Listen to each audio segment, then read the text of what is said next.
What's going on, guys? Welcome back to some more Ark information. So in the last two videos we've been discussing gameplay, base building, weapons, crafting, all kinds of different things, taming dinos, and given the fact that some can be tamed, I guess some can't be tamed, some can be ridden, some can't be ridden, this is going to be a video where we look at some of the screenshots and information that's been out about certain dinos and certain creatures. And what I'm going to do is I'm just going to kind of read through the different things that you're going to see on the screen, and then we're going to talk about some of the implications. So the first thing that we're going to talk about is the scorpion.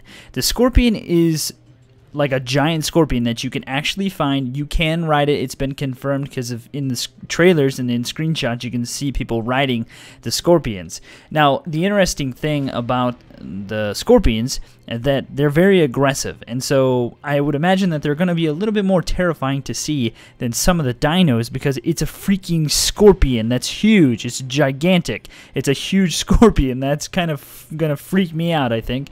And so you know, you can tame it, you can ride it, and then think about the implications of being able to sting another dinosaur and stun it or knock it out or something like that. Now, it's aggressive, it's a carnivore, it stings and then eats its opponents after it's like poisoned them. And so this is going to be something very interesting to think about. To have something that could potentially knock something else out is pretty big in terms of maybe taming and trapping other dinos and things like that. Next up, we're going to talk about the Carnotaurus. Now, the Carnotaurus is very interesting because you first look at it and you're like, oh, it's like a T-Rex. Well, it's not exactly like a T-Rex. I believe they're very similar in a lot of characteristics, but this is a lot smaller.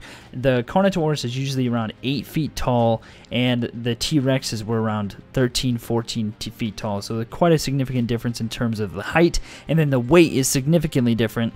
This is around 5,500 pounds. T-Rex is generally around 13,000 pounds. So huge significance there. This is a lot shorter as well in terms of length than the T-Rex was. And so the one thing about the Carnotaurus is that it's very, very fast. As you can see at the bottom here, it says Carnotaurus is one of the smaller and more compact of the large predators. If Tyrannosaurus is the lion of the island, Carnotaurus would certainly be the cheetah. The real threat of the Carnotaurus is not being able to escape it once it sees you. Generally, this was something that lived on a primarily flat area, and then it could utilize its speed to catch its prey. Also, it's not afraid to run from a fight and then like attack in a very specific role and a very specific type of attack pattern. Now, as you can see on the right side, it says larger and almost as fast as a raptor, smaller but much faster than a T-Rex. And so this, I think, is going to be more of a threat than a T-Rex will be, because it's really fast, very hard to capture. And as you can see, you can tame it, but you can't. I don't see a saddle on the image, so I'm guessing you can't ride this. And so this is going to be something that you maybe use as base defense. Very, very quick, very aggressive, very dangerous, and can probably deal a ton of damage. And so the Carnotaurus is definitely something that I'm looking forward to seeing and trying to capture myself. Now, let's talk about the Sabretooth. The Sabretooth is probably one of my favorite things of all time. It's so freaking beastly looking, and they really do justice in this screenshot, in this drawing, to show what this thing actually could potentially look like. And you can see that you can train it, you can tame it. I don't think you can ride it, but it says that if a well-trained Sabretooth can be taught to use their claws to flay corpses or like skin and hide giant beasts of the island. Now, normally Sabretooths don't travel in packs, but they could be found in packs to take down like mammoths and things like that. And so enough Sabretooths, as you can see in the image, it says, can take down a Carnotaurus, perhaps even a Tyrannosaurus. Either way, Sabretooths should not be underestimated. They're found in generally like colder areas, lightly wooded areas. For example, it says the island's mountains are the perfect habitat as the mammal's fur keeps it safe from the bitter temperature. While its huge fangs are excellent for delivering death blows, the creature's claws can be just as deadly. And so you have something that's not as fast as a raptor, but it's very stealthy, probably very powerful, and probably strikes and kills in like 1 or 2 hits. And so this is something that you definitely probably want to look out for, and probably don't want to run into unless you have a good group of people or you're pretty confident that you can take it down, because Sabretooth is definitely not to be underestimated. Next up, we have the Ankylosaurus, which is really cool because this is one of my favorite things as well. It's very beastly. This thing will attack. If you attack it, it will attack you, and it can deal a ton of damage. And it has a freaking club tail that will wreck your face. I love the take that they have of this thing and how it looks and how armored it looks and how durable it looks. It's definitely very protected and very dense in terms of like the armor and the spikes and things like that. It's to protect itself against predators. They usually are in a group of people in a group of Ankylosaurus to protect itself from predators. And the cool thing about this, when you take this and you put it into Ark and into the gameplay and training it and taming it, obviously I don't think you can ride it, but as you can see in the image, and this is a really cool implication, they have an Ankylosaurus in like a pit, like mining, and its tail is being used to shatter the resource-laden rocks of the island. And that is so cool to think about how you could use the different I think this is probably the first one you can really see like how you can use it to actually do something for you. And so this is really awesome to see how it could be used. One of the wealthier human tribes on the island utilizes a squad of Ankylosaurus in its mines and quarries. That's really cool to think about. So Ankylosaurus is definitely going to be something that can be utilized and something that you definitely want to, you want to make sure you know how to take it down, because it can definitely mess you up. Up next, we have the Pteranodon, which is not to be confused with the pterodactyl, because I believe the Pteranodon was from a different time period, as well as it had a larger wingspan. And so the implications of this are pretty huge, because obviously you can fly them. You can see the saddle there, that you can actually fly them, and it's one of the fastest ways to get around the island. And then also you can use these apparently to pick up people and drop them to their death, which is freaking hilarious. And I don't know like what size of dinos you're going to be able to pick up and things like that, or creatures, whatever, but I imagine that you can use them to pick up various things. And so, this might be something, and I mean, in the trailer you see like a group of people flying these around, and so you do have an element of like a tribal system, like where people are flying these from point A to point B to get somewhere very quickly. And so, this is going to definitely be one of the things that you're probably going to want to try to get, or at least have one of, so that you can get from point A to point B very quickly. Or maybe like somebody's in danger somewhere and you need to get there very quickly, take this thing out, that's how you get there. And so, that's very cool to think about the implications of what these could be used for in game. Oh, this is Turtle's favorite dino. I don't know, but this is what he's going to go for. The moment he gets a chance, he's going to try to get the Carbonemus, which I believe is how you say that. I'm not entirely sure, but if I'm wrong, please forgive me. But obviously, this thing is very thick, very... it's armor. It's got armor, and it's very, very probably difficult to take one of these out, or for a predator to take it out. And apparently it can swim very, very quickly, which is kind of cool, but it's got a slow walking speed.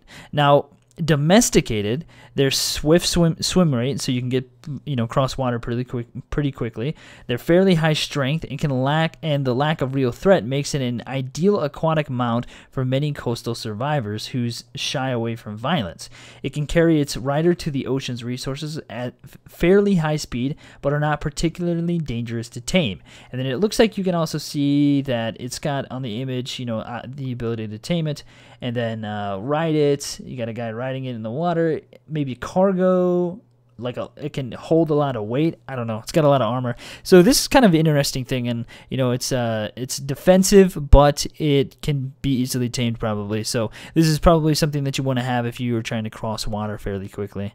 Next up, we have the Raptor. The Raptor obviously is going to be something that a lot of people are going to try to get, but it's going to be very, very dangerous to try to capture a Raptor. You can tame it, you can ride it, and I imagine that it's definitely going to be something that a lot of people try to get. The only thing, obviously, is that the Raptor is going to probably be one of the most aggressive and one of the hardest things to probably capture, because you probably might want to just kill the thing when you see one. But it's incredibly aggressive. It's a subspecies of the Utahraptor found on the island. It tends to travel in small hunting packs, which makes it very difficult to capture in and of itself, because you have a bunch of them you have to take care of. It's obviously one of the faster creatures on the island. Utahraptor Prime often uses hit-and-run tactics against larger opponents. The large curved talon on the second toe of this subspecies seems particularly suited for attacking while jumping. They usually kill their prey with numerous slashings and leaping attacks in rapid sequence, so you can probably ride it and leap at the same time, which is kind of cool. Despite its normally aggressive nature, while domesticated, the Utahraptor Prime has become one of the main mounts for roaming bands of raiders, as well as scouts for the larger collectives, because obviously, you know, you can move very quickly, so you can use it to scout. So you can see that it says that they claim that it's difficult to tame, but fiercely loyal once they are. So that's why I'm thinking, like, not only could they be used to travel quickly, but used for great base defense as well. It's because they're obviously very difficult to kill, and they're very quick and can deal a lot of damage very quickly. Once tamed, they require a steady stream of meat to sustain it, because since they're so active and they're so lively and energetic, you probably need to feed it all the time. So it could be one of the best things to have, but also one of the most things that needs the most micromanagement. So, you know, that's something to keep in mind as well. So let's talk about this freakish looking thing, the piranha. There's apparently piranhas in the water somewhere, and there's also megalodons and like the freaking piranhas, man. So piranhas obviously are very dangerous, and they're fairly common in rivers and ponds on the island. Its bite is incredibly powerful. It's even been seen that they break through the armored turtles of the island. So, you know, you have a turtle with thick armor that a lot of things can't get through, but a freaking piranha can probably get through it. So it's one of the strongest bites pound for pound of any creature on the island, and when encountering a piranha, be on the lookout for the rest of the school. So obviously, large school of piranha can easily kill you, probably pretty quickly. They're easy to kill, but killing the entire school can be a daunting task. Now, when they're domesticated, like some of the other creatures on the island, a tame piranha is best suited as a guard. Their high metabolism makes them require more food than many other creatures, but they're very adept at hunting their own food, particularly the colon whatever, I don't know what it even says, I can't even read it. But anyway, my thought about this is that if you build a base, I don't know if you can, but if you're able to build a base like on a lake or in the water, and you have them guarding, how freaking terrifying would that be? You need to swim to get out to your base, but no, wait, you have a freaking school of piranha guarding your base. That is terrifying to think about. That's a giant spider. One of the most terrifying things I've ever seen in my life. I think it's probably going to scare me more than anything in this game. So not only do we have scorpions and piranhas, but we also have titanoboas and freaking spiders, man. So in the wild, I don't know where to start. It says, well, I don't know where to start. It has so many of the nightmare, including traits of spiders from among many family and genuses. It fires webbing like a bola spider. It spits venom like a lynx spider. It has a poisonous bite like a myriad of spiders, and can see in the dark by sensing vibrations. What? And on top it off, is larger than an adult human. Oh my gosh. If that wasn't enough, it's convinced that some of the caves on the island are actually been dug by the spiders, but this worries me. So you might think it's a cave, but it's actually a freaking spider hole.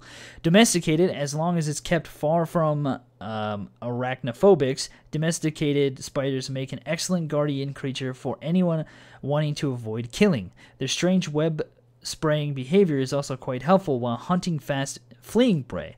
They are too small to be used as mounts, however, they are very poisonous and very deadly. And so, I just don't know. This game is going to have so many amazing things and so many terrifying things that just the fact that there's a spider just makes me very concerned about my well-being in this game. This is the Dilophosaur, which is skittish. It's a carnivore, and so it can probably be rather aggressive, but instead of attacking its prey outright, it spits venom to weaken and paralyze it before moving in for the kill. So this is something that we've seen, you know, in Jurassic Park. I don't know if that's the exact thing, but, you know, the thing that flares up and spits Newman in the face, that's what it is. Something like that, so it can spit venom. And so domesticated, because of their shrill cry and their ability to attack intruders from range, they seem to be most suited as guard dogs. And so this is kind of something interesting to think about, using one of these to guard your base. And although they're small size, they are not suitable as mounts. And so this is something that you know, it's going to be really interesting to try out different things as defense. I think this is going to be very effective, but I also think like maybe just having like a water base, if that's even possible, and having freaking Piranha guarding it might be the most effective after kind of thinking through that. But this Dilophosaurus, it's something that is going to be probably I think it's going to be difficult to see and difficult to not get attacked by, because if you're, you know, walking through the jungle and this thing sees you and is aggressive and wants to attack you, it's going to spit at you and could damage you. And so while it might not attack you right away, it could deal a ton of damage and mess you up big time. Oh yeah, a giant bat. Not only are there giant spiders, but there are giant freaking bats on the island. They're aggressive, they're omnivores, and while flying in dark caves would be difficult for any creature, they use the ability to use echolocation to adapt perfectly. So maybe you have a cave with spiders and bats, and it just messes you up. Oh, this game is going to be amazing.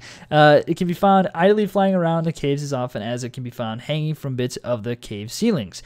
Domesticated, not large enough to be used as mounts and not strong enough to carry much, they still work well as a guard animal. So whether protecting a vacant home or members of a tribe, their relatively vicious nature has its uses. So that's pretty cool to think about them using them as guards as well. So not only are there giant piranhas and giant turtles, but there are also giant crocodiles, and they are one of the water-based threats on the island, and they're very patient, just like a normal crocodile.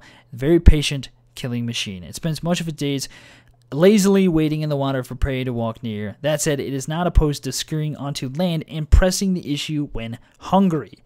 A good tactic for escaping many predators is to jump into the water, as most are slow swimmers. This is a bad tactic for escaping a giant crocodile, as they are actually faster in the water than they are on land. And so it looks like we can tame it. And while it's domesticated, despite being a river-dwelling creatures, they seem quite at ease in the oceans. So, think about this.